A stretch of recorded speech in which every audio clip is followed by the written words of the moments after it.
Certaines nuits sont inoubliables, même si l'on essaie de les oublier. Pour Julian, une nuit avec une inconnue a tout changé. Mais il ne se souvenait même pas de son nom.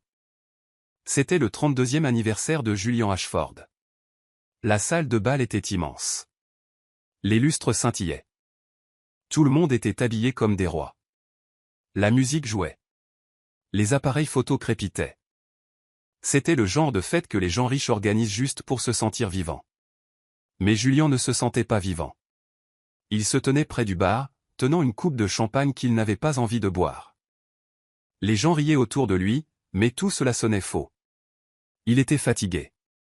Pas seulement de la fête, mais de tout. Il s'éloigna. Passa la foule. Passa les rideaux dorés. Il poussa une porte latérale et entra dans le couloir de service. Là, derrière la cuisine, il la vit. Elle était assise sur une caisse, la tête baissée, son tablier en désordre. Son badge indiquait « Elena ». Elle ne le vit pas tout de suite. Elle essuya rapidement ses yeux. Julian dit « Vous allez bien ?» Elle sursauta légèrement, balbutia. « Oui, monsieur. »« Désolé. Je vais me pousser. » Julian secoua la tête. « Je ne vous ai pas demandé de vous pousser. Je vous ai demandé si vous alliez bien. » Elle le regarda, confuse. Personne ne lui avait posé cette question depuis longtemps. « Je suis juste fatiguée, dit-elle. Ma mère est malade. Je fais des doubles services. J'essaie juste de tenir jusqu'à la fin de la nuit. » Julian s'adossa au mur. « Vous travaillez trop dur. » Elena esquissa un petit sourire. Dit le garçon dont c'est l'anniversaire dans un costume à $3000. Il sourit aussi. Croyez-moi, j'échangerai ce costume pour disparaître de cette fête. Elle demanda, alors pourquoi l'organiser? L'héritage de mon père. L'entreprise. Le nom. Tout est pour la galerie. Ils restèrent silencieux un moment. Puis Elena dit, vous savez, j'ai étudié la chimie. Je voulais ouvrir une pharmacie dans mon quartier. Julian parut surpris. Vous êtes intelligente. Elle rit doucement. Les gens intelligents ne finissent pas à ramasser des verres de vin cassés à minuit. Vous faites ce que vous avez à faire, dit Julian. Ils s'assirent de nouveau en silence. Mais ce n'était pas gênant. C'était paisible. Puis Julian dit, voulez-vous marcher un peu dehors? Juste pour quelques minutes. Elena hésita. Puis elle hocha la tête. Ils marchèrent jusqu'au jardin derrière la salle de bal. L'air de la nuit était frais. La fontaine brillait sous les lumières. Tout semblait plus calme dehors. Ils parlèrent davantage. De petites choses. De grandes choses. Julian dit qu'il collectionnait les disques vinyles. Elena dit qu'elle n'avait pas dansé depuis des années. Ils rirent. Ils s'écoutèrent. Personne ne jugeait. Puis Julian prit sa main. Elle ne la retira pas. Il dit, c'est fou. Elena dit, oui. Mais aucun d'eux ne bougea. Ils s'embrassèrent. Et après ça, ils ne s'arrêtèrent plus. Plus tard, Julian se tenait devant les quartiers du personnel. Le soleil commençait à peine à se lever. Il jeta un dernier regard en arrière. Elena dormait à l'intérieur. Il ne laissa pas de mots. Il ne dit pas au revoir. Il s'éloigna, tout simplement. Julian Ashford n'avait jamais eu l'intention de revenir. Il pensait que ce n'était qu'une nuit. Un secret. Une erreur. Mais cette nuit avait laissé quelque chose derrière elle. Quelque chose qui allait tout changer. Après cette nuit, elle disparut. Pas d'au revoir. Aucune trace. Mais ce que Julian ne savait pas, c'est qu'elle portait en elle bien plus qu'un souvenir. 3 semaines passèrent. La fête n'était plus qu'un lointain souvenir. Julian était de retour à sa vie trépidante. Réunions, interviews, voyages d'affaires. Mais parfois, quand il était seul, il pensait à elle. La femme de chambre aux yeux tristes. La fille qui l'avait fait rire quand tout le monde ne faisait que sourire. Il n'avait jamais demandé son numéro. Il ne connaissait même pas son nom de famille. Quelque part, loin de la ville, Elena était assise sur un matelas fin dans une petite chambre louée. Ses mains tremblaient alors qu'elle tenait un test de grossesse. Positif. Elle était enceinte. Elena murmura, « Non, s'il te plaît, non. » Elle resta assise là pendant des heures. Elle ne pouvait pas pleurer. Elle ne pouvait pas crier. Elle était trop sous le choc. 4 semaines plus tard, à la clinique, le médecin lui réserva une autre surprise. « Vous attendez 4 bébés, » dit le docteur. Elena cligna des yeux. « Quoi ? Des quadruplés. Très rares. Tous en bonne santé. » Elle faillit s'évanouir. Cette nuit-là, Elena appela son amie Rosa. Rosa répondit, « Elena, où étais-tu passée ? Tu as disparu. » J'ai besoin d'aide, dit Elena. Rosa la laissa rester chez elle. Lui donna un endroit pour dormir. Leda a trouvé du travail comme femme de ménage dans une crèche. Elena ne lui dit pas toute la vérité. Seulement que le père ne savait pas. Seulement qu'il était riche et ne voudrait jamais de ce genre de problème. Les mois passèrent. Son ventre grossissait. Son dos lui faisait mal. Elle pleurait doucement dans la salle de bain la nuit. Elle marchait jusqu'à ne plus pouvoir tenir debout. Mais elle ne le dit jamais à Julien. Pas un appel. Pas un message. De retour en ville, Julien demanda à son assistante, « Et, qu'est-il arrivé à cette femme de chambre de la fête ? Celle qui m'avait aidé. » L'assistante vérifia. Elena. Elle a démissionné. Sans préavis. Elle est juste partie. Julien fronça les sourcils. Étrange. Il pensa de nouveau à elle. Juste un instant. Puis son téléphone sonna. Une autre réunion. Une autre distraction. Pendant ce temps, Elena regardait son reflet dans un miroir fissuré. Ses yeux étaient fatigués, mais forts. Elle dit doucement, « Tu vas y arriver. » Avec ou sans lui. Elle posa une main sur son ventre. « Vous tous. Je vous protégerai. » Certaines disparitions sont silencieuses. Pas de tempête. Pas de bruit. Juste une fille qui est partie avec 4 cœurs battant à l'intérieur d'elle. Et pas une seule fois elle ne regarda en arrière. Elena n'avait pas de plan. Pas d'argent. Pas de partenaire. Juste un corps qui lui faisait de plus en plus mal chaque jour et 4 vies qui grandissaient en elle. Ce n'était pas une grossesse. C'était un champ de bataille. La petite chambre d'hôpital sentait l'eau de javel et la peur. Elena était allongée sur le lit, le visage couvert de sueur, ses mains agrippant les barres de métal. Les infirmières s'activaient. L'une cria pour appeler le médecin. Une autre vérifia son pouls. La douleur était vive. Profonde. Presque infinie. « S'il vous plaît, » murmura Elena. « S'il vous plaît, sauvez-les. » Des heures passèrent. Et puis, 4 petits cris fendirent l'air. Elle avait donné naissance à 4 bébés. 2 garçons. 2 filles. Chacun était petit, rose et parfait.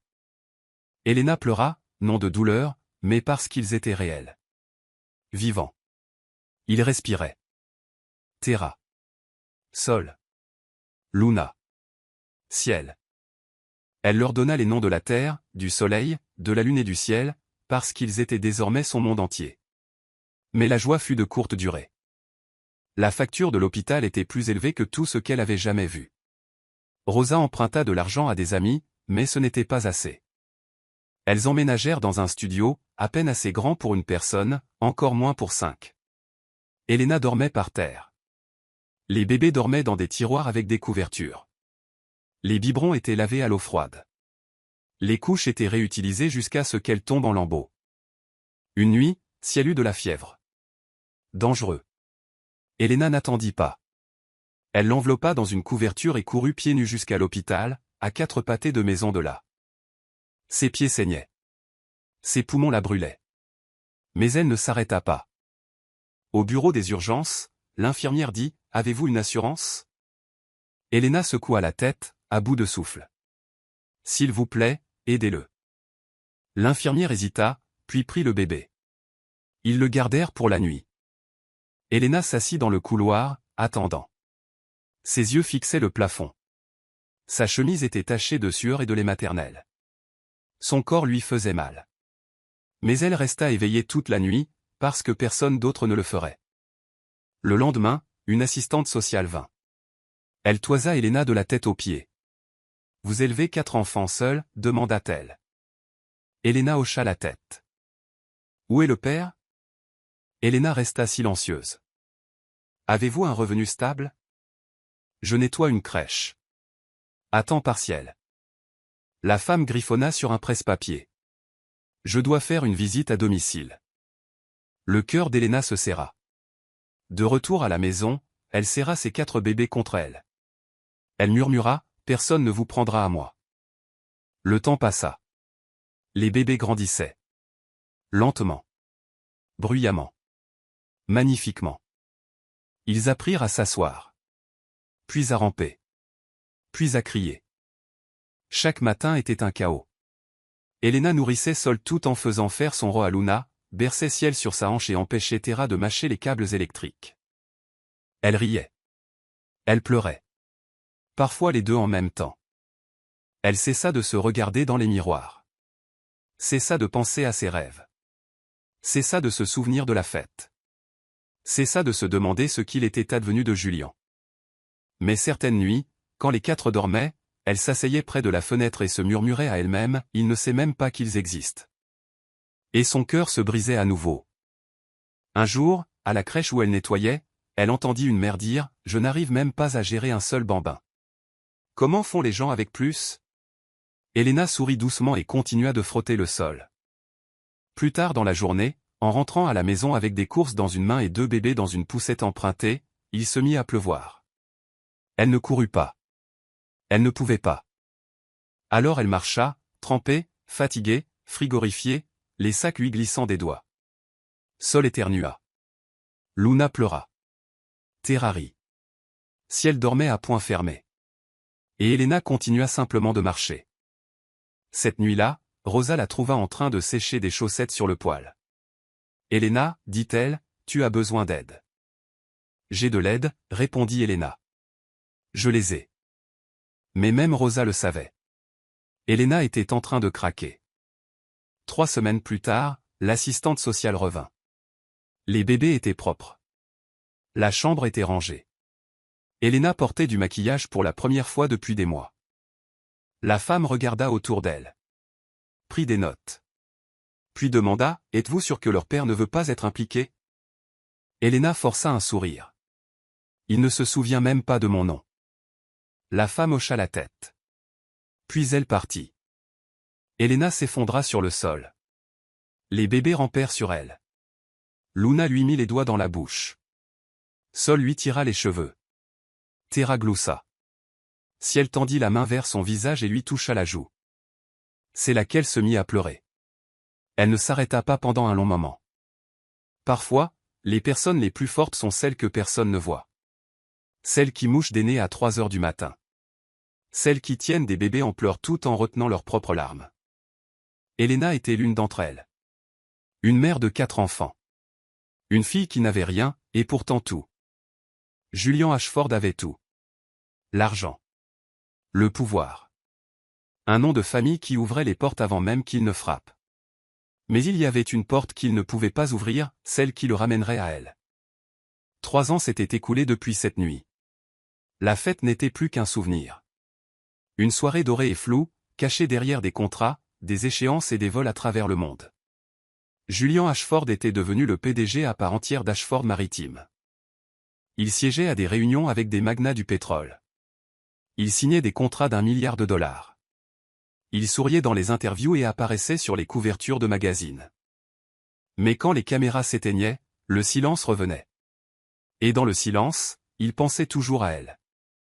Tard un soir, Julian se tenait près de la fenêtre de son penthouse. Les lumières de la ville clignotaient comme des étoiles. Il tenait un verre de scotch, intact. Son assistante, Clara, entra. « Monsieur, votre voiture est en bas. Le dîner avec l'investisseur japonais commence dans 1 heure. » Julian ne bougea pas. « Clara, dit-il doucement, vous souvenez-vous d'une femme de chambre nommée Elena ?» Elle cligna des yeux. « De la fête ? Celle qui a disparu ? » Oui. Elle a démissionné juste après la fête. Sans préavis. Julian hocha la tête. « Je me souviens.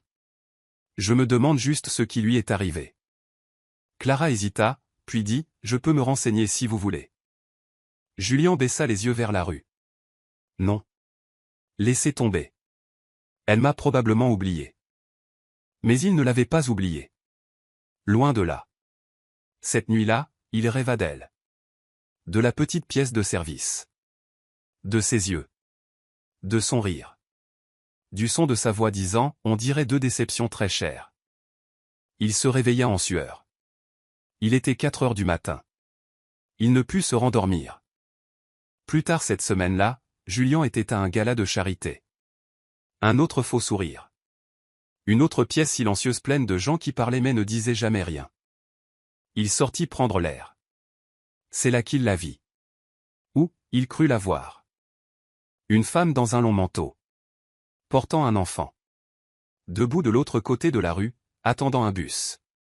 Elle avait la même démarche. Les mêmes épaules. Les mêmes cheveux, en désordre mais doux. Julien s'avança. « Excusez-moi » appela-t-il. La femme se retourna. Pas Helena. Elle ne lui ressemblait en rien de près. Julien s'excusa. La femme sourit maladroitement et s'éloigna. Mais la douleur dans sa poitrine resta. De retour chez lui, Julien se servit un verre. Il n'en but pas une gorgée. Il s'assit simplement et fixa le mur. Le lendemain matin, Clara frappa à la porte de son bureau. « Monsieur. Vous avez une réunion avec les directeurs du port à 10 heures. » Julien ne répondit pas, « Annulé » dit-il enfin. Clara était confuse. « Vous allez bien ?»« Non. Je ne vais pas bien. » Il se pencha en arrière dans son fauteuil. Puis il dit quelque chose qui le surprit lui-même. « Retrouvez-la. » Clara cligna des yeux. « Monsieur ?» Helena. La femme de chambre. « Je veux savoir où elle est partie. Je veux savoir si elle va bien. » Clara hésita. « C'était il y a 3 ans. »« Ça m'est égal, » dit Julien. « Engagez un détective privé. Interrogez l'ancien personnel. Fouillez les registres de paix. J'ai besoin de réponses. » Cet après-midi-là, le détective privé arriva. Un homme discret nommé Grant. Costume gris. Carnet. Professionnel. Julien expliqua tout. Elle travaillait à ma fête d'anniversaire. Nous avons parlé pendant des heures. Puis elle a disparu.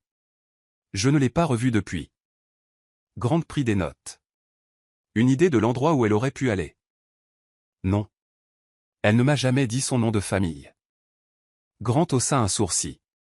Ça rend les choses plus difficiles. J'en suis conscient, dit Julien. C'est pour ça que je vous engage. Les jours passèrent. Julien essayait de rester concentré, mais son esprit ne cessait de vagabonder. Il passa devant une crèche et s'arrêta. Il fixa la fenêtre. Un groupe de tout petits jouait à l'intérieur. Une petite fille le regarda. Elle avait de grands yeux marron vifs. Julien recula, le cœur battant. L'enfant courut rejoindre les autres. Il se retourna et s'éloigna. À la maison, il s'assit près de sa bibliothèque. Il sortit un disque vinyle qu'Helena avait mentionné, un vieil album de jazz. Il le posa sur le tourne-disque. Pendant que la musique jouait, il ferma les yeux. Ce soir-là, Grant appela. « J'ai peut-être quelque chose. » Julien se redressa. Elle travaillait au manoir Ashford sous le nom d'Helena Cruz. C'était son dernier emploi connu. « Continuez, » dit Julien. 2 semaines après sa démission, elle s'est enregistrée dans un refuge pour femmes. Elle y est restée 3 nuits. Puis elle a emménagé dans un petit logement loué au nom de son amie, Rosa Villanueva. Où est-elle maintenant? Elle vit en périphérie de la ville. Dans un logement social. Elle travaille à temps partiel comme femme de ménage dans une crèche. La voix de Julien s'adoucit. Elle va bien? Il y eut une pause. Grant dit, elle a 4 enfants. Julien se figea. 4, demanda-t-il lentement. Oui. Tous les siens. Quel âge, murmura Julien. Ils viennent d'avoir 2 ans et demi. La pièce devint silencieuse. Le cœur de Julien battait la chamade. Ses mains tremblaient. Tout concordait. Le timing. Sa disparition. Tout. Il se leva. Attrapa ses clés. Dit à Clara, annulez tout demain. J'ai un endroit où je dois être. Il pensait qu'elle était partie pour toujours. Une seule nuit, enterrée par le temps. Mais parfois, le passé ne reste pas enterré, surtout quand il porte votre sang. Julian Ashford venait d'apprendre la vérité. Il avait des enfants. 4. Et il était déjà trop tard. Elena avait tout fait pour les garder en sécurité. Elle vivait discrètement. Elle travaillait dur. Elle n'avait dit la vérité à personne. Mais parfois, la sécurité n'est qu'une illusion et les secrets ne restent pas cachés éternellement. C'était un samedi matin. Le ciel était gris, mais le parc était plein de vie. Elena était assise sur un banc avec une boîte à lunch sur ses genoux. Ses 4 bambins, Terra, Sol, Luna et Ciel, jouaient dans l'herbe à proximité, gloussant, chassant les papillons, se disputant des camions jouets. Leurs chaussures étaient usées. Leur pull n'était pas assorti. Mais leur rire. C'était de l'or. Un son rare dans la vie d'Elena. Elle se pencha en arrière, les yeux fatigués mais paisibles. Rosa s'assit à côté d'elle, sirotant un café dans un gobelet en plastique. « Tu penses parfois à l'appeler » demanda Rosa. Elena ne répondit pas tout de suite. Puis, doucement, elle dit, « Chaque fois que j'entends Sol tousser. Chaque fois que je n'ai plus de lait. Chaque fois que je n'arrive pas à dormir. Alors pourquoi ne le fais-tu pas » Elena regarda ses enfants. Il n'a jamais demandé ça. Et je ne vais pas débarquer comme un problème. Rosa soupira. N'empêche, il devrait savoir. Elena secoua la tête. On s'en sort bien. Rosa ne discuta pas. Mais ses yeux disaient qu'elle n'y croyait pas. De l'autre côté du parc, une femme se tenait près d'un arbre. Elle portait des lunettes de soleil sombre et tenait son téléphone comme une touriste. Mais elle ne prenait pas de photos du ciel ou des fleurs. Elle prenait des photos des enfants. Clic et clic. Clic. Elle zooma sur le visage de Luna, puis sur celui de Ciel, puis sur les 4 jouant ensemble. Elena remarqua la femme. Au début, elle l'ignora. Mais quelque chose n'allait pas. La femme ne souriait pas. Ne faisait pas de signe de la main. Ne faisait même pas semblant d'être amicale. Elle se contentait de regarder. De trop près. Elena se leva. Rosa, reste avec eux, dit-elle, se déplaçant déjà. Elle traversa rapidement le parc, son cœur commençant à s'emballer. Quand elle atteignit la femme, elle dit fermement, « Excusez-moi, pourquoi prenez-vous des photos de mes enfants ?» La femme tressaillit. Puis essaya de sourire. « Oh, je les trouvais adorables. J'adore les enfants. Si mignons. » Elena s'approcha. « Supprimez ces photos. Maintenant. » La femme hésita. « Je suis sérieuse, » dit Elena. La femme se retourna pour partir, rapidement. C'est alors que son téléphone glissa de sa poche et tomba par terre. Elena le ramassa avant qu'elle ne le puisse. Elle ouvrit la galerie de photos. Il y avait des dizaines de photos de ses enfants. Prises sous différents angles. Différents jours. Certaines près de son appartement. Certaines près de la crèche. Certaines même de derrière la clôture de la crèche. L'estomac d'Elena se noua. La femme essaya de récupérer le téléphone. Elena cria, à l'aide. Quelqu'un appela la police. La femme s'enfuit. Partit avant que quiconque ne puisse l'arrêter. Elena resta là, tremblante, tenant le téléphone. Les gens la regardaient. Rosa arriva en courant avec les enfants. Que s'est-il passé? Elena lui montra les photos. Plus tard cette nuit-là, à la maison, Elena ne put dormir. Les enfants étaient en sécurité, blottis sur leur matelas commun, respirant doucement. Mais Elena était assise par terre, tenant le téléphone de l'inconnu dans ses mains. Elle avait parcouru chaque fichier. Chaque dossier. Puis elle en trouva un nommé, Ligné Ashford. À l'intérieur se trouvaient 3 documents. Une photo de Julian. Une capture d'écran d'un arbre généalogique ADN. Une note tapée. Mère, Elena Cruz. Père possible, Julian Ashford. Enfant, 4, quadruplé. Âge, environ 2,5 ans. Elena laissa tomber le téléphone comme s'il la brûlait. Elle recula contre le mur, la respiration rapide. Qui était cette femme? Comment connaissait-elle Julien? Était-ce une journaliste? Ou pire, quelqu'un de sa famille? Elle regarda ses bébés. Sa voix se brisa. Je vous ai gardé en sécurité. Je croyais l'avoir fait. De l'autre côté de la ville, Julien se tenait devant son miroir. Il ajusta sa cravate pour la 3e fois. Il ne savait pas pourquoi il était nerveux. Il avait donné des ordres à son chauffeur, à Grant le détective, et à Clara, pas de sécurité, pas de médias, pas d'attention. Il ne voulait pas de scène. Il voulait juste des réponses. Grant lui envoya l'adresse par texto. Un terrain de jeu à North Grove. Près de la crèche où Elena travaillait. Elle les y emmène tous les samedis, disait le message. Julien monta dans sa voiture et regarda par la fenêtre. Ses mains étaient froides. Son cœur battait fort. Au même moment, Elena appela Rosa. « J'ai besoin de te parler, dit-elle. Rosa arriva en 5 minutes. Elena lui montra de nouveau les fichiers. Rosa s'assit lentement. « Ce n'est pas une harceleuse au hasard, Elena, dit-elle. C'est lié à lui. » Elena se mordit la lèvre. « Et s'il veut les prendre ?» Rosa regarda les enfants. « Ce sont aussi les siens. Que ça te plaise ou non. » Elena ne dit rien. Juste à ce moment-là, on frappa à la porte. Elena se figea. Elle jeta un coup d'œil à travers le rideau. Une voiture noire était garée dehors. Un homme grand se tenait à sa porte. Costume impeccable. Yeux nerveux. C'était lui. Julien. Elle ouvrit la porte lentement. Julien la regarda. Ses cheveux étaient attachés. Elle portait un vieux t-shirt. Son visage était pâle. Mais ses yeux étaient toujours les mêmes. « Tu m'as trouvé » murmura Elena. Julien hocha la tête. « Oui. » Il regarda par-dessus son épaule. Puis il les vit. 4 enfants. Assis par terre. En train de colorier. De jouer.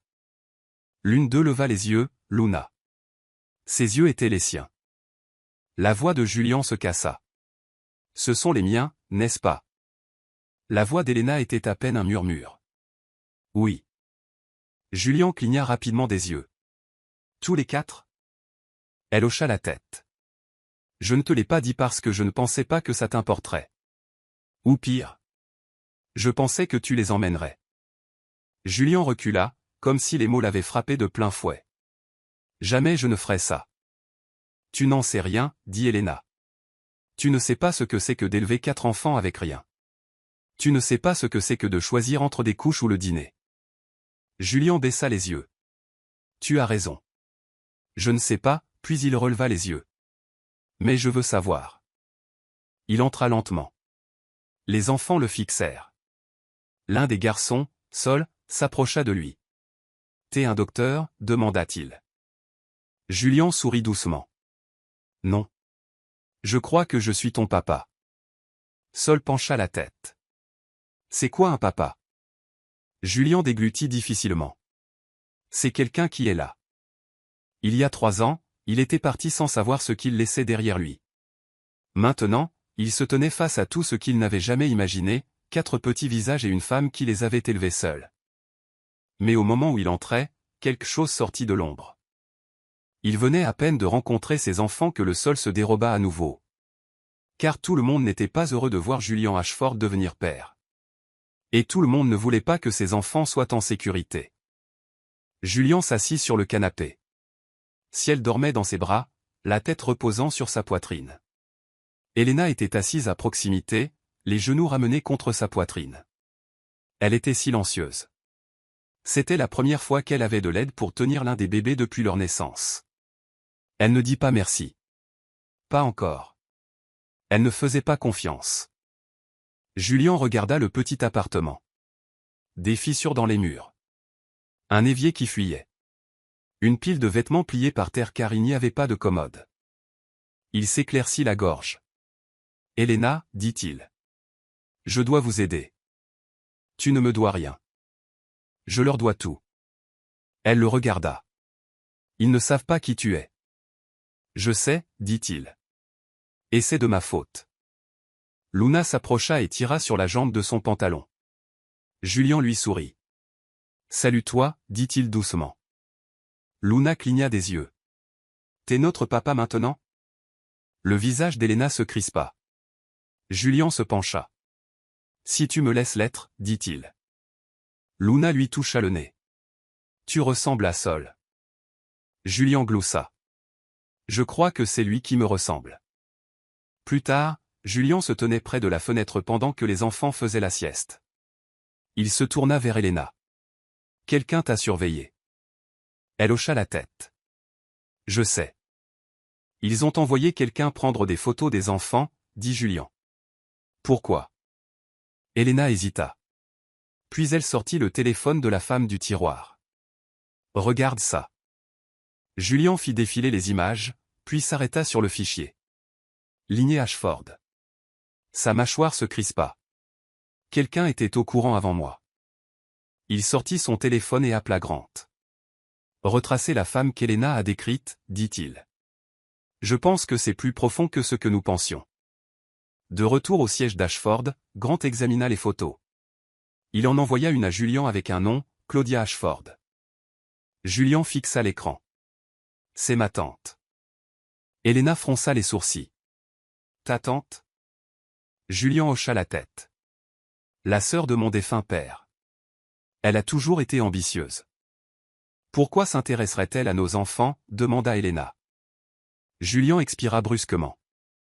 Mon père a laissé le trust familial à mon nom. Mais si j'ai des enfants illégitimes, elle pourrait le contester. Dire que je suis inapte.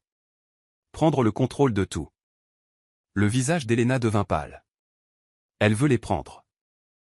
Julian la regarda droit dans les yeux. Elle veut les effacer. J'aurais dû rester caché, murmura Elena. Non, dit Julian. Tu as tout fait correctement. C'est moi qui ai disparu. Elle ne répondit pas. Mais ses yeux en disaient assez. Cette nuit-là, Julian resta. Il ne demanda pas. Il s'assit simplement sur une chaise près de la porte, veillant sur l'appartement comme un chien de garde. Chaque bruit faisait sursauter Elena. Chaque voiture qui passait la faisait vérifier par la fenêtre. À 2h17 du matin, elle murmura, « Pourquoi es-tu vraiment là ?» Julian leva les yeux. « Parce qu'ils sont à moi. Parce que tu as fait ça seul. Parce que je veux arranger les choses. » Elle hocha la tête, mais sa voix se cassa. « Je ne sais pas comment te faire confiance. » Il dit doucement, « Alors laisse-moi la mériter. » Le lendemain matin, Julian prépara le petit déjeuner. Maladroitement. Les enfants rirent de son pain grillé brûlé. Il essaya de tresser les cheveux de Luna et échoua. Sol renversa du jus d'orange sur sa chemise blanche. Elena le regarda, surprise. Il ne faisait pas que visiter. Il essayait. À midi, Grant appela de nouveau. Elle les surveille depuis des semaines, dit-il. Elle a engagé 2 hommes. Des gardes du corps ou autre chose, je ne suis pas sûr. Mais c'est sérieux. Julian serra le poing. Mettez ma tante sous surveillance. Et cet appartement. 24H24, 7J7. Devrions-nous la confronter? Demanda Grant. Julian regarda ses enfants endormis. Non. Pas encore. Plus tard dans l'après-midi, Julian retourna à son manoir. Il n'y était pas allé depuis des semaines. Il semblait vide. Sans vie. Il parcourut les couloirs, pensant aux 4 petites voix qui remplissaient la maison d'Elena, même avec rien. Dans l'ancien bureau de son père, il ouvrit le coffre-fort. Il sortit le document original du trust. Il le parcourut. Puis se figea. Clause 8.3, tout héritier ayant une progéniture non divulguée pourra être considéré comme manquant à l'aptitude morale, ce qui entraînera un examen par les fiduciaires. Il se rassit dans son fauteuil. C'était réel. Si sa tante prouvait que ses enfants étaient secrets, elle pourrait déclencher une bataille juridique et gagner. Il prit son téléphone et appela Elena. « Elena, dit-il, tu dois venir au domaine. » Pourquoi, dit-elle. Parce que j'ai besoin que le monde sache la vérité. Ce week-end-là, Julian invita les membres du conseil d'administration du Trust Ashford à un déjeuner au domaine. Il leur dit que c'était informel. En famille. Il ne savait pas qu'il avait une surprise. Elena arriva, nerveuse. Les enfants portaient les plus beaux vêtements que Rosa avait pu trouver, d'occasion mais propres. Julian les accueillit aux portes. « Je n'ai pas ma place ici, » murmura Elena. « Ta place est avec eux, » dit Julian. « Et ils sont à moi. » Le conseil était assis à la longue table de marbre quand Julian entra. Il n'était pas seul. Il tenait la main de Sol. Derrière lui marchait Elena avec Luna, ciel et Terra. La pièce devint silencieuse. Un homme murmura, « Ce sont les siens. » Une autre femme haleta. Claudia était assise en bout de table. Son sourire était pincé. Froid. « Tiens, tiens, dit-elle. Tu as amené des invités. » Julian se redressa. « Voici mes enfants. » Il regarda directement Claudia. « Et voici la femme qui les a élevés quand je ne l'ai pas fait. » Claudia haussa un sourcil. « Intéressant. Compte tenu de la clause morale du trust, tu viens peut-être de te disqualifier. » Julian sourit. « Je ne les cache plus. Je préfère perdre l'argent que de les perdre à nouveau. » La pièce devint encore plus silencieuse. Personne ne s'y attendait. Elena serra sa main sous la table. Il la regarda. Et pour la première fois en 3 ans, elle lui sourit. Un vrai sourire. Il avait vécu derrière des murs. Derrière des règles. Derrière la honte. Mais maintenant, il se tenait au grand jour, en tant que père. En tant qu'homme qui avait enfin choisi la vérité. Mais le combat n'était pas terminé. Car tout le monde dans cette pièce n'avait pas abandonné ses secrets. Parfois, le moment où l'on cesse de se cacher est le même moment où le danger vous trouve. Julian pensait que mettre ses enfants en lumière les protégerait. Il avait tort. 3 jours s'étaient écoulés depuis la réunion du conseil. Le nom de Julian était en tendance sur Internet. Un père milliardaire de 4 enfants révèle des enfants surprises. Les héritiers secrets de l'Empire Ashford. Qui est la mère des enfants de Julian Ashford? La presse ne connaissait pas encore le nom d'Elena, mais ça n'allait pas tarder. À l'intérieur du domaine, les enfants jouaient dans le grand solarium, entourés de fenêtres, de jouets et d'un espace qu'ils n'avaient jamais eu auparavant. Terra faisait rouler un camion jouet sur le sol. Ciel gribouillait sur la fenêtre avec un marqueur lavable. Sol et Luna se poursuivaient en cercle. Elena se tenait sur le pas de la porte, les bras croisés.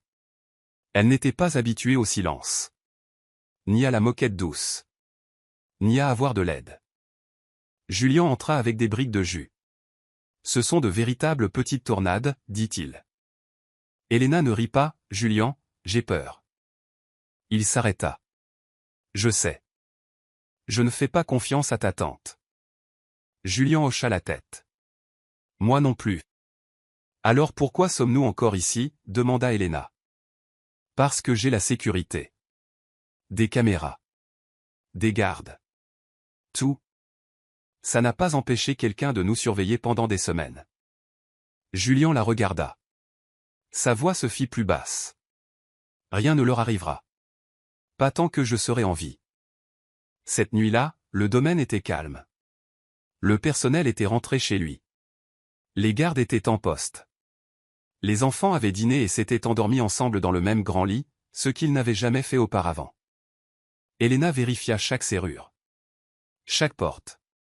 Chaque fenêtre. Julian était assis dans le salon avec son ordinateur portable. « Clara vient d'envoyer un email, dit-il. Les avocats de ma tante préparent une contestation du trust. »« Qu'est-ce que ça veut dire ?» demanda Elena. Julian soupira. « Ça veut dire qu'elle veut prouver que je suis inapte à les élever. Que je les ai gardés secrets. Que je ne peux pas les protéger. » Il la regarda. « Je ne laisserai pas ça arriver. » Vers minuit, une tempête éclata. La pluie tapait contre les fenêtres. Le tonnerre grondait au loin. Elena ne pouvait pas dormir. Elle arpentait le couloir devant la chambre des enfants. Puis, elle l'entendit. Un clic. Le bruit d'une porte. Son cœur s'arrêta. Elle se précipita vers l'escalier. Elle vit une ombre bouger près de l'entrée de service. Elle cria « Julian ». Des bruits de pas. Une vitre se brisa. Julian était déjà debout. Il courut vers elle. Que s'est-il passé? Quelqu'un est à l'intérieur, halta Helena. Ils coururent ensemble vers le couloir. Puis ils l'entendirent, les pleurs des enfants. Ils atteignirent la chambre. La fenêtre était cassée. Le lit était vide. Helena hurla. Où sont-ils? Où sont-ils? Puis, une voix venant du placard. On est là, maman. Elle ouvrit les portes en grand. Les 4 enfants se cachaient à l'intérieur, tremblants, en larmes. Il est entré, dit Sol. Un monsieur. On l'a vu. Julian les attrapa tous, les serra fort. Ils sont en sécurité, dit-il. Ils vont bien. Helena s'effondra sur le sol. 10 minutes plus tard, les gardes de sécurité accoururent. Trop tard. L'intrus était parti. Mais pas avant d'avoir laissé quelque chose derrière lui. Un gant. Et un téléphone. Julian le ramassa. Il n'y avait qu'un seul message sur l'écran. Je t'avais dit qu'il ne t'appartenait pas. Le lendemain, le domaine était rempli de policiers. Des agents. Des inspecteurs. Des journalistes à la porte. Julian fit une déclaration complète. Helena ne quitta pas les enfants des yeux. Pas même pour manger. Grant arriva avec des nouvelles. J'ai tracé le téléphone, dit-il. Il a été acheté en espèces. Pas de SIM. Mais le dernier Wi-Fi auquel il s'est connecté était celui du domaine de votre tante. La mâchoire de Julian se crispa. Je veux qu'elle soit arrêtée. Grant secoua la tête. Il nous faut plus. Pour l'instant, c'est juste un lien, pas une preuve. Julian regarda Helena. Je t'avais promis qu'il serait en sécurité. Elle ne dit rien. Elle serra juste Luna plus fort. Cette nuit-là, Julian s'assit sur le bord du lit des enfants. Ils avaient enfin réussi à se rendormir. Il les regarda respirer. Helena s'assit à côté de lui. Sa voix se brisa. Je pensais qu'en venant ici, la vie serait meilleure. Je pensais que ce serait un conte de fées. Julian la regarda. Ça peut encore l'être. Non, Julian, dit-elle. C'est la guerre. Elle se leva et se dirigea vers la porte. Julian se leva aussi. Helena. Elle se retourna. S'il leur arrive quoi que ce soit, je ne te le pardonnerai jamais. Le lendemain matin, Julian organisa une conférence de presse. Il se tint à la porte d'entrée du domaine. Les flashs crépitèrent. Les micros se tendirent. Il prononça une seule phrase. J'ai 4 enfants, et quiconque essaiera de leur faire du mal devra m'affronter. Puis il retourna à l'intérieur. Helena regarda depuis le couloir. Rosa appela plus tard. Vous êtes partout aux infos, dit-elle. Les gens appellent vos enfants les 4 d'Ashford. Helena ferma les yeux. Ce ne sont pas une histoire. Ce sont des enfants. Cette nuit-là, Sol se réveilla en pleurant. Helena se précipita. Qu'est-ce qui ne va pas, mon bébé? J'ai rêvé qu'ils emmenaient Luna, dit-il en tremblant. Helena le serra fort. Personne n'emmène personne. Julian se tenait devant la porte et écoutait. Il n'avait jamais haï quelqu'un autant qu'il haïssait sa tante maintenant. Il prit le téléphone. Grant, dit-il. Obtenez-moi tout. Chaque contrat. Chaque secret. Je veux qu'elle soit exposée. Elle avait essayé de les élever discrètement. Seule. Mais maintenant, le monde savait. Maintenant, le danger était réel. Maintenant, la ligne était tracée. Julian avait fait une promesse. Personne ne toucherait à ses enfants. Mais pour tenir cette promesse, il devrait tout détruire. Quand quelqu'un menace vos enfants, vous cessez d'être un milliardaire, une mère, un homme d'affaires. Vous devenez tout autre chose. Julian et Helena étaient restés silencieux trop longtemps. Maintenant, ils étaient prêts à se battre. Le domaine ressemblait à une forteresse. Plus de gardes. Plus de caméras. Plus de silence. Mais aucune serrure ne pouvait calmer le cœur d'Helena. Elle vérifiait la chambre des enfants toutes les 10 minutes. Elle dormait à peine. Elle mangeait à peine. Julien avait installé un petit lit de camp à côté du leur. Il refusait de les quitter. Un soir, alors que les enfants regardaient des dessins animés dans la salle de jeu, Julien se tenait près de la cheminée avec un dossier en carton. Elena était assise en face de lui, les bras croisés. Il posa le dossier sur la table.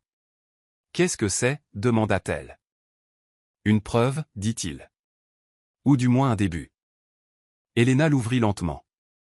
À l'intérieur se trouvaient des documents financiers, des emails et des relevés de vol. Tous liés à Claudia Ashford. Elle a payé 2 hommes en espèces le mois dernier, expliqua Julien. L'un d'eux est un ex-militaire. L'autre travaillait dans la sécurité privée jusqu'à ce qu'il soit renvoyé pour conduite brutale avec des mineurs. Le visage d'Elena devint pâle. Elle les a engagés pour prendre nos enfants. Julien hocha la tête. Il ne s'agit pas seulement du trust. Il s'agit de contrôle. Si elle peut me faire passer pour négligent, comme si je ne pouvais pas protéger ma famille, elle a le dernier mot au conseil. La voix d'Elena était sèche. Alors pourquoi n'est-elle pas menottée ? Julien soupira. Parce qu'elle est maligne. Tout ce qu'elle fait passe par quelqu'un d'autre. Il la regarda. Mais j'ai été gentil toute ma vie. Ça s'arrête maintenant. Cet après-midi-là, Julien rencontra le procureur. Il partagea tout. Les photos. Les menaces. L'effraction. Le témoignage des enfants. Mais le procureur hésita. Tout cela est circonstanciel, dit-elle. À moins que quelqu'un d'impliqué ne parle, nous ne pouvons pas encore inculper Claudia. Julien se pencha en avant. Alors je les ferai parler. Pendant ce temps, Elena essayait de vivre normalement pour le bien des enfants. Elle faisait des muffins. Lisait des histoires pour s'endormir. Jouait à cache-cache. Mais les sourires n'atteignaient jamais complètement ses yeux. Une nuit, alors qu'elle bordait Luna, sa fille demanda « Maman, pourquoi les fenêtres sont-elles fermées à clé maintenant ?» Elena l'embrassa sur le front. Pour tenir les méchants à l'écart. « Ils sont partis ?» Elena hocha lentement la tête. Pour l'instant. Le lendemain matin, Julien se rendit à une adresse privée. La maison appartenait à l'un des gardes du corps de Claudia, le même homme que Grant avait identifié sur les photos de surveillance. Julien frappa. La porte s'entr'ouvrit. Un homme en débardeur noir se tenait là. « Vous êtes perdu ? » « Je suis ici pour vous proposer un marché, » dit Julien. 10 minutes plus tard, ils étaient assis face à face à la table de la cuisine. Julien fit glisser une enveloppe sur la table. 20 000 $. Propre. Sans poser de questions. L'homme ricana. Je ne vends pas d'informations. Julien le fixa. Alors vous vendez votre silence, et je laisserai les flics décider du reste. Il sortit une deuxième enveloppe. À l'intérieur, des photos, des captures d'écran, des journaux d'appel. Ceci est suffisant pour vous envoyer en prison pour complot, tentative d'enlèvement et violation de propriété, dit Julien. Mais si vous me donnez ce dont j'ai besoin, vous repartez libre. L'homme fixa les preuves. Puis, lentement, il parla. Votre tante nous a payé pour faire peur à la fille. Pour prendre un ou deux des enfants. Juste pour quelques jours. Assez pour la faire fuir. Le visage de Julien s'assombrit. Et si nous ne vous avions pas arrêté ? Il haussa les épaules. On n'était pas censé leur faire de mal. Juste marquer le coup. Julien frappa du poing sur la table. Ils ont 2 ans. Cette nuit-là, de retour au domaine, Elena était assise dehors sous les guirlandes lumineuses que Julien avait accrochées pour le jardin des enfants. Il sortit et la rejoignit. Elle ne le regarda pas. Il s'assit tranquillement pendant 1 minute. Puis dit, on l'a fait parler. Elle se tourna. Et elle les a payés. A tout confirmé. Nous transmettons le dossier au procureur demain. Bien, murmura Elena. Puis, après une longue pause, je ne peux pas continuer comme ça, Julien. Il la regarda. Continuer quoi ? Attendre que quelqu'un entre par effraction. Qu'on les prenne. Qu'on leur fasse du mal. J'ai toujours peur. Il prit sa main. Moi aussi, dit-il. Mais je te promets que ça se termine bientôt. Plus tard cette nuit-là, Julien se tenait devant les moniteurs de sécurité. Il regardait les enfants dormir. Il pensa à sa propre enfance, des couloirs froids, des dîners silencieux, un père qui ne parlait qu'en instructions. Il murmura, « Ils ne grandiront pas comme moi. » Le lendemain matin, Julien et Elena allèrent au tribunal. Ils déposèrent une injonction de protection contre Claudia. Une audience d'urgence fut accordée. Le juge émit une ordonnance restrictive. Claudia ne devait avoir aucun contact avec les enfants ou Elena. Julien déposa également une motion pour geler ses parts dans le Trust Ashford, en attendant l'enquête. Les médias s'emballèrent. Le visage de Claudia était sur toutes les chaînes d'information. Elle fit une déclaration de presse froide. « Je n'ai aucun intérêt à jouer les mères pour des enfants qui ne sont même pas des héritiers confirmés. » C'est une tentative désespérée de Julien pour protéger sa réputation. Mais les résultats ADN avaient déjà confirmé ce que Julien savait depuis le moment où il les avait vus. Ils étaient les siens. Tous les 4. À 100%. Claudia fut convoquée pour un interrogatoire le lendemain. Elle arriva avec 6 avocats. Elle sourit aux caméras. Mais à l'intérieur, elle s'effondrait. Julien avait agi plus vite qu'elle ne l'avait prévu.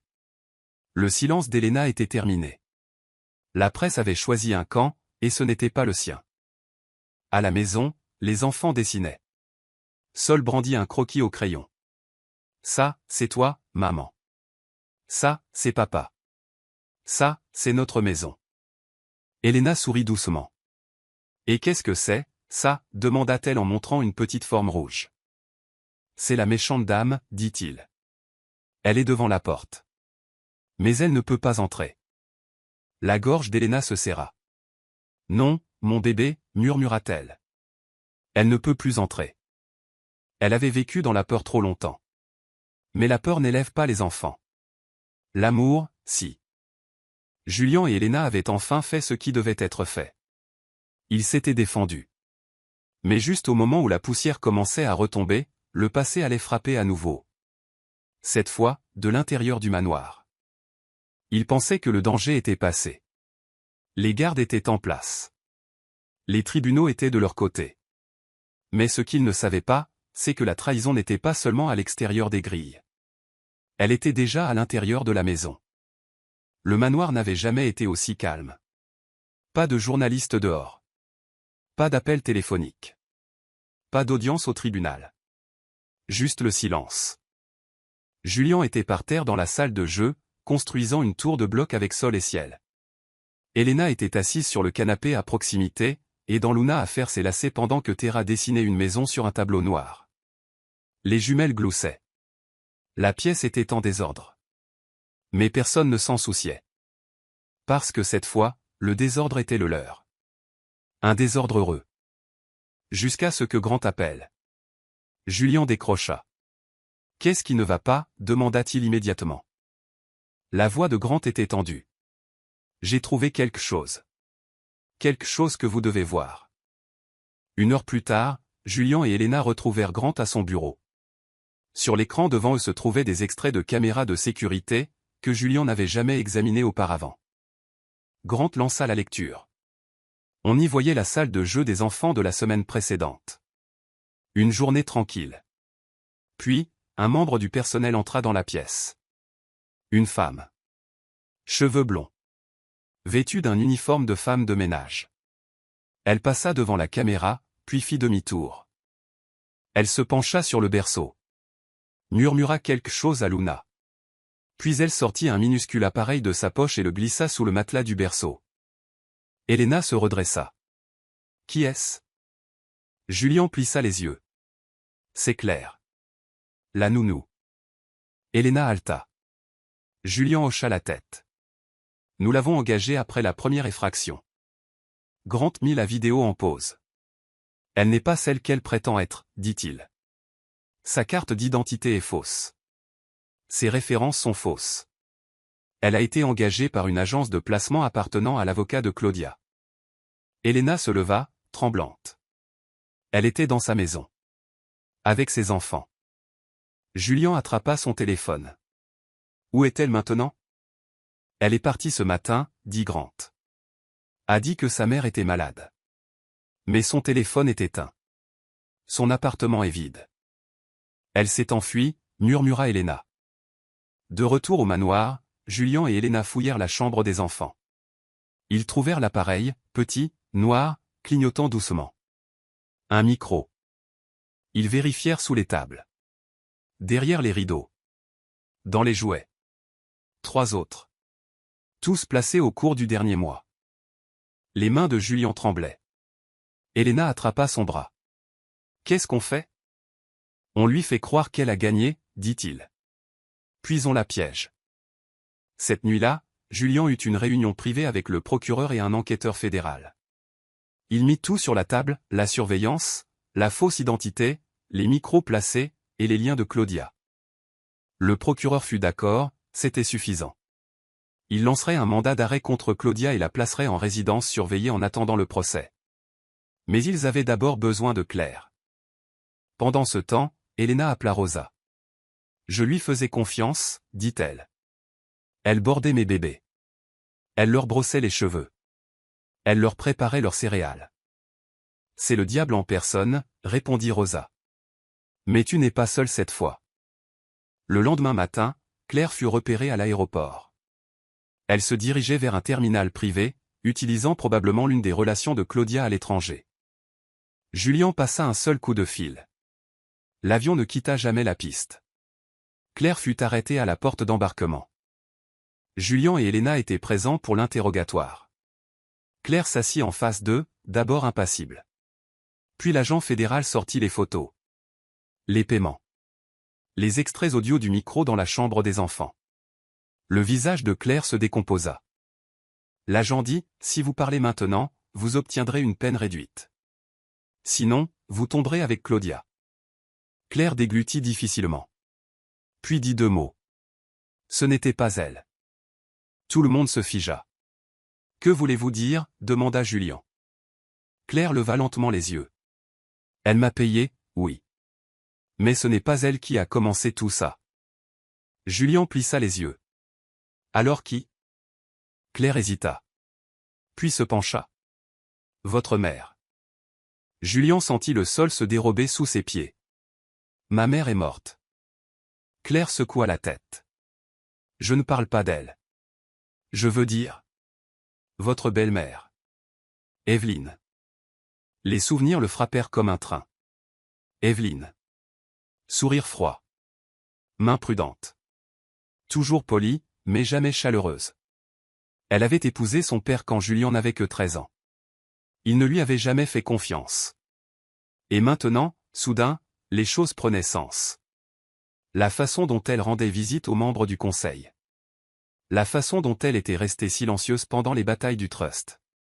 La façon dont elle avait disparu juste avant la tentative d'enlèvement. Julian resta assis en silence pendant un long moment. Puis se leva. Je veux son nom sur ce mandat aussi. Ce soir-là, Elena était assise avec les enfants dans le jardin. Le vent était doux.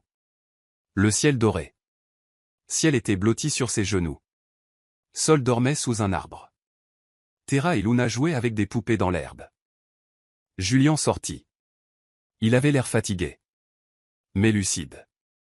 Elena, dit-il, ce n'était pas seulement Claudia. Elena se tourna. Elle n'est pas la seule à vouloir qu'il disparaisse. Il s'assit à côté d'elle. Ma belle-mère a aidé à tout planifier. Peut-être même plus que Claudia. La main d'Elena se crispa sur le bord du banc. Pourquoi? Parce que si j'échouais, si je perdais tout, elle hériterait d'un tiers du trust. Mon père s'en était assuré. Et les enfants? Demanda Elena. Ils sont la menace, murmura Julian. Alors elles ont essayé de les effacer. Elena fixa l'herbe. Puis dit doucement, ils n'ont jamais rien demandé de tout ça. Ils voulaient juste être des enfants. Julian la regarda. Ils le peuvent encore, dit-il. Mais nous devons nous battre comme des diables. Cette nuit-là, alors que les enfants dormaient, Julian ouvrit le coffre-fort dans le bureau de son père. À l'intérieur se trouvaient des papiers, des photos, des lettres scellées. Il trouva une enveloppe étiquetée, au cas où je serais parti. Pour Julian. Il l'ouvrit avec des mains tremblantes. À l'intérieur se trouvait une lettre. Fils, si tu lis ceci, c'est que les requins sont arrivés plus vite que je ne le pensais. Protège ce qui compte. Pas l'entreprise. Pas l'empire. Mais les gens qui se saigneraient pour toi. Si jamais tu deviens père, aime-les plus que je ne t'ai aimé. C'est comme ça que tu gagneras. Julien lut la lettre 3 fois. Puis ferma le coffre-fort. Chaque trahison laisse une cicatrice. Mais certaines trahisons vous apportent de la clarté. Julien avait vécu dans l'ombre du pouvoir trop longtemps. Maintenant, il savait ce qui comptait. Pas le conseil. Pas le trust. Pas le nom Ashford. Juste 4 enfants. Et la femme qui leur a tout donné quand il n'a rien donné. Il n'était jamais censé être une famille. Une femme de chambre. Un milliardaire. 4 enfants nés d'une nuit oubliée. Mais d'une manière ou d'une autre, contre toutes les menaces, tous les mensonges et toutes les promesses non tenues, ils avaient trouvé leur chemin vers la maison. 3 semaines s'étaient écoulées depuis l'arrestation d'Evelyn. L'affaire judiciaire était toujours en cours. Les avocats étaient partout. Les journalistes essayaient toujours d'obtenir des déclarations. Mais à l'intérieur du domaine Ashford, à l'intérieur de cette grande maison autrefois vide, une seule chose comptait désormais. La paix. Julien était par terre dans la salle de jeu, construisant une tour de blocs avec sol et ciel. Elena était assise sur le canapé à proximité, et dans Luna à faire ses lacets pendant que Terra dessinait une maison sur un tableau noir. Les jumeaux gloussaient. La pièce était en désordre. Mais personne ne s'en souciait. Parce que cette fois, le désordre était le leur. Un désordre heureux. Cet après-midi-là, Julien se tenait au bord du jardin arrière avec Elena. Le domaine avait changé. Là où il y avait autrefois des haies taillées et des fontaines en marbre, il y avait maintenant un bac à sable. Un trampoline. 4 petits vélos. Elena regarda autour d'elle et sourit. Tu as transformé l'héritage de ton père en crèche. Julien sourit. La meilleure qui soit. Elle se tourna vers lui. Tu le pensais vraiment, n'est-ce pas? Chaque mot. Il fouilla dans sa poche et en sortit une enveloppe pliée. Qu'est-ce que c'est? Demanda-t-elle. Julien la lui tendit. Elena l'ouvrit lentement. À l'intérieur se trouvait un acte de propriété. Une maison. Pas un manoir. Pas un penthouse. Juste une maison tranquille de 4 chambres dans un quartier sûr et ensoleillé, à son nom. Julien dit, je l'ai acheté il y a 2 jours. Non pas parce que je veux t'envoyer loin, mais parce que je veux que tu saches que tu as toujours le choix. Elena retint ses larmes. Pourquoi ferais-tu ça? Parce que je t'ai quitté une fois sans rien te donner, dit-il. Et tu m'as tout donné. Elle s'approcha. Julien, je n'ai jamais voulu de ton argent. Je sais, dit-il. C'est pourquoi je veux te donner plus que ça. Plus tard cette semaine-là, Julien tint une petite conférence de presse. Pas de grande annonce. Pas de drame. Juste un moment tranquille avec la vérité. Il se tint devant les médias et dit, simplement, je suis le père de 4 enfants. J'ai manqué à mon devoir quand ils sont nés. Je ne manquerai plus à mon devoir. Et si quelqu'un pense encore que je suis inapte à diriger Ashford Industries, il peut prendre la direction. Mais il ne peut pas prendre ma famille. Il s'éloigna sans un mot de plus. De retour au domaine, Rosa était en visite. Elle serra Elena fort dans ses bras. Je n'arrive pas à croire que tu vis ici maintenant. Elena sourit. Parfois, moi non plus. Rosa se tourna vers Julien. Tu as intérêt à ne pas tout gâcher, dit-elle, à moitié en plaisantant. Julien rit. Je l'ai déjà fait. Maintenant, je passe le reste de ma vie à me rattraper. Ce soir-là, alors que le soleil se couchait sur le jardin arrière, la famille se rassembla dehors. Un petit pique-nique sur l'herbe. Julien ouvrit une bouteille de jus pétillant et versa des verres pour les enfants. À un nouveau départ, dit-il. Sol leva son verre. Au toast de papa. Tout le monde rit. Plus tard, après que les enfants furent couchés, Julien et Elena se tinrent sur le pas de la porte de la chambre d'enfant. Il la regarda. J'ai autre chose à te demander, dit-il. Elena haussa un sourcil. Encore de l'immobilier? Il secoua la tête et sourit. Non. quelque chose de plus grand. Il sortit quelque chose de petit de sa poche. Une bague. Elena recula, choquée. Julian. Je ne te demande pas d'oublier le passé. Je te demande de me laisser construire quelque chose de mieux avec toi. Il s'agenouilla, doucement, tenant la bague. Pas à cause des enfants. Pas parce que je me sens coupable. Mais parce que je t'aime, Elena. Vraiment. Elena baissa les yeux vers lui. Ses yeux se remplirent de larmes. Tu m'as quitté, murmura-t-elle. Tu ne te souvenais même pas de mon nom. Je sais, dit-il. Mais maintenant, je me souviens de ton âme. Je me souviens de ton rire. De ta force. Je t'ai vu élever nos enfants avec rien et ne jamais te plaindre. Ce n'est pas seulement de l'amour, c'est de la grâce. Une longue pause. Puis Elena dit doucement, tu sais que je ne crois toujours pas aux contes de fées. Julian hocha la tête. Alors n'écrivons pas un conte de fées. Écrivons quelque chose de réel. Elle tendit la main, prit la bague de sa main et la tint. Puis elle murmura, oui. Le lendemain matin, le domaine était rempli de fleurs. Pas de designer. Mais des enfants, qui les avaient cueillis dans le jardin et les avaient disposés dans des briques de jus. Rosa fit des cupcakes. Sol portait un nœud papillon. Luna dessinait des cœurs sur le trottoir à la craie. Le mariage fut discret. Juste eux. Juste de l'amour. Alors que Julian glissait la bague au doigt d'Elena, il murmura, « Maintenant, le monde sait ce que j'ai oublié de dire cette nuit-là. » Elena sourit. « Et qu'est-ce que c'est ? Que tu n'étais pas qu'un instant. Tu étais le commencement. D'une nuit à toute une vie, cela n'aurait jamais dû arriver. Mais les meilleures familles ne sont pas construites sur des plans, elles sont construites par des gens qui restent. » Elena est restée. Julian est revenu. Et les 4 petits cœurs entre eux. Ils ont fait en sorte que tout cela soit réel. N'oubliez pas de liker, partager et de vous abonner pour plus d'histoires émouvantes comme celle-ci. Rendez-vous à la prochaine.